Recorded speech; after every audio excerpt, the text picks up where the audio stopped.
When you are in a state of disharmony with your partner, when you're not happy with something that happened, what do you do about it? Here is a constructive way of essentially complaining, a constructive way of sharing with your partner what went wrong and what right would look like, how to move from disharmony back into repair with them. Today, I'm only going to cover how you speak, the dissatisfied one.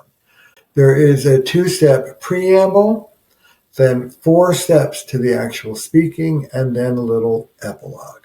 So here's the 2-step preamble. 1. The most important thing to do happens inside your skin. You have to get centered into what we call the wise adult part of you, prefrontal cortex, not flooded with reactivity and anger and hurt. You have to remember love, remembering that the person you're speaking to is someone you care about, and the reason why you're speaking is to make things better. Be honest with yourself. Ask yourself, what's my real agenda in this moment? Is it really to make things better between us, or is it to control my partner or hammer them into the ground or prove that I'm right? If you have some immature agenda going, take a break, take a walk around the block. You are not ready to use this skill. So the first order of business is what we call relational mindfulness. Get centered in the part of you that wants to make things better before you go about acting like you do. 2, this is a time I need to get something off my chest and clear with you. Are you up for it? Negotiate with your partner. Don't core dump. This is a contract that protects you. If you just barge in and core dump, your partner can act like a victim. But if you ask them and they agree, then it's going to be harder for them to act like you tormented them. So is this a good time? If it isn't, when would be a good time? And you're okay with that. But if it is, part B is negotiation. Is this a good time? And appreciation. I appreciate your willingness to do this with me. Now you're ready to start. 4 steps to the feedback wheel. 1, this is what happened. Only the facts, please. What a camera could record. Stick with behaviors. Not last night you came home and you were angry. That's a matter of opinion.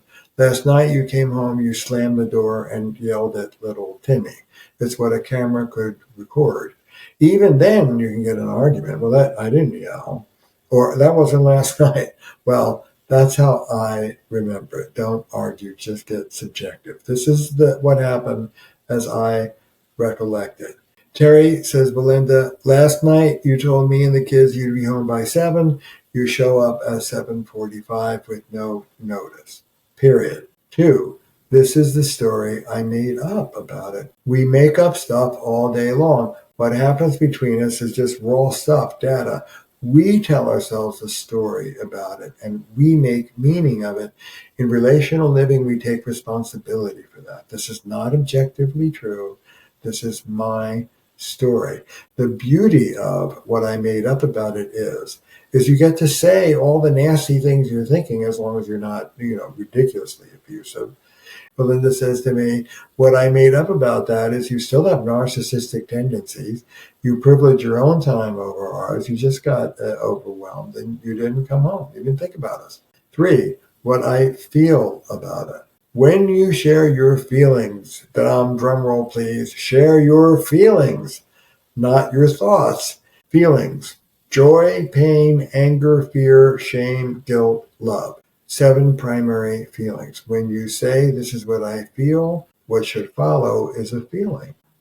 You said you'd be home at 7. The kids and I waited until 7:45. There was no notice.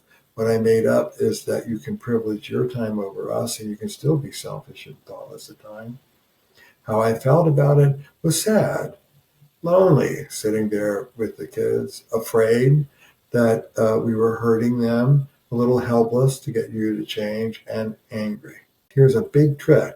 Lead with the feelings that you're not normally in touch with.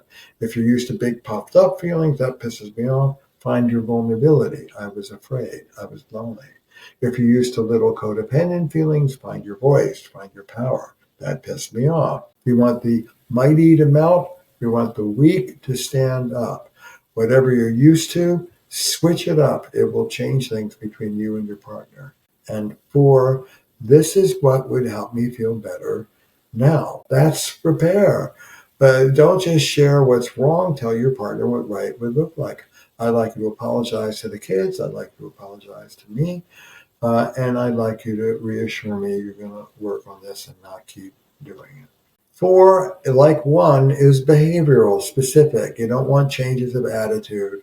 You want an apology to the kids, something the person could actually do now, not 10 years from now, not in the past, but now, that would help you feel better, help them come back into good standing with you. And then I promised you an epilogue. Let go.